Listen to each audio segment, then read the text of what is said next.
Görün artıq neçə ildir bu cür maarifləndirici, xüsusilə din yönümlü paylaşımlar edirəm və bu neçə il ərzində bir maraqlı təcrübəm də var. O da budur ki, hərdən mənə suallar yazırlar. Demək olar ki, bu sual yazanların əksəriyyəti ki, adlarını dini adlar qoyublar. Məsələn, Zəhra kənizi, Allah aşıqı, həm də cover şəkillərini də bəzən dini yönümlü şəkillər qoyurlar. Bax, əzizlərim, belə insanların böyük əksəriyyəti, bəlkə də mən deyərdim ki, 75-80% ümumiyyətlə həyatlarını din əsasında yaşamayan insanlardır. Baxmışam, ad və foto dini təmsil edən bir profildir, lakin özü tamamilə başqa bir həyat tərzi sürən biridir. Hətta dəfələrlə mənə də sual veriblər ki, siz özünüz namaz qılırsınız və yaxud da oruç tutursunuz və bu cür. Yaxud siz küçələrdə, məsələn, dilənən adamları görürsünüz. Əvvəllər belə deyil idi. Son zamanlar isə çalışırlar, xüsusilə qadın xeylaqları başlarını bağlasınlar və bir dindar görkəmi göstərsinlər. Və ya görürsünüz ki, xüsusilə islamofob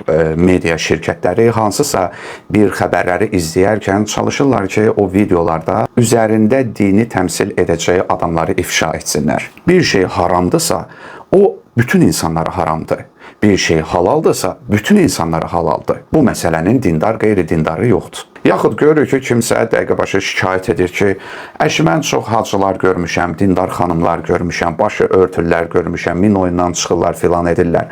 Sual, bu insanlar bu sözü niyə görə deyirlər? Halbuki onların özündən də, bəlkə nəsillərindən də daha təqvalı, imanlı kəslər var. Niyə insan qabartmağa çalışır ki, mən gördüyüm dindar adamlar fərsiz adamlardır. Mən məsələn şəxsən keyfiyyətli, imanlı, təqvalı, qeyrətli, həyalı, hər bir gözəl keyfiyyətlərə malik olan dini inanclı adamlar tanıyıram. Və övladlarımı da bacardığım qədər o cür insanların evlərinə də aparıram. Ki, sabahları bu cür adamlar ki, aşı çox Məşədi Kərbəlayı dindarlar görmüşük deyəndə, manipulyasiya edəndə, bununla özlərinə təskinlik gətirəndə, mənim övladlarım düşünürlər ki, biz kifayət qədər keyfiyyətli, inanclı adamlar görmüşük.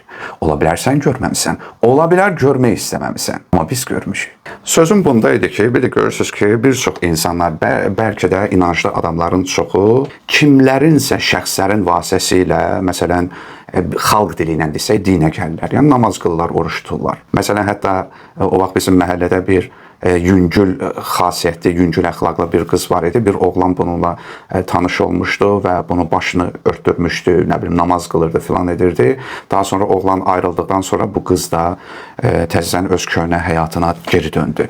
Yəni, görürük ki, şəxslərə görə dinə yaxınlaşan kəslər gec-tez həmin dindən uzaqlaşırlar. Çünki təməlləri güclü deyil.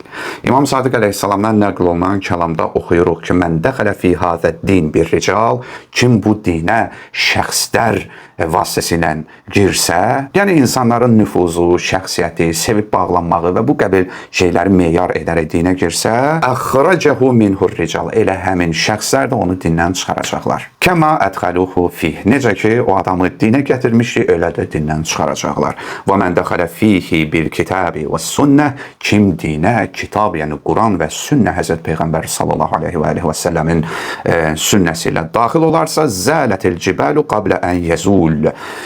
Dağlar aradan gedib büdrüyər, amma o büdürəməz, möhkəm qalar. Sən haqqı tanı, onun şəxslərini də tanıyacaqsan. Daha sonra İmam Əli əleyhissalamdan qeyd edilib ki, həqiqətən cənnət əhlinin əlamətləri var ki, həmin əlamətlərlə tanınarlar.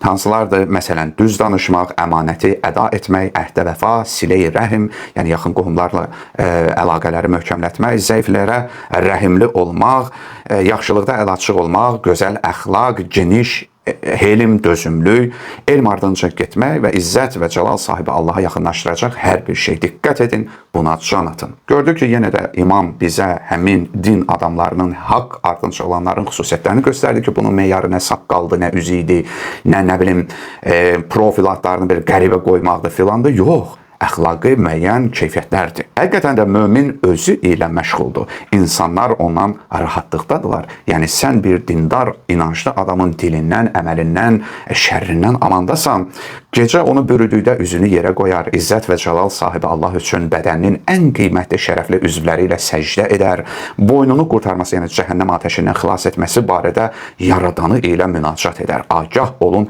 bax, belə olun. Həzrət Əli əleyhissalam göstərir ki, bax, bu cür keyfiyyətlərə malik olun. Üstadlardan biri belə deyib: insanlar elə düşünürlər ki, Allahın övliyaları, yəni dostları gündə 1000 rükət namaz qıldıqları üçün bu məqama çatıblar. Xeyr, onlar yalnız ali, yüksək sifətlərə sahib olduqları üçün bu dərəcəyə yüksəliblər.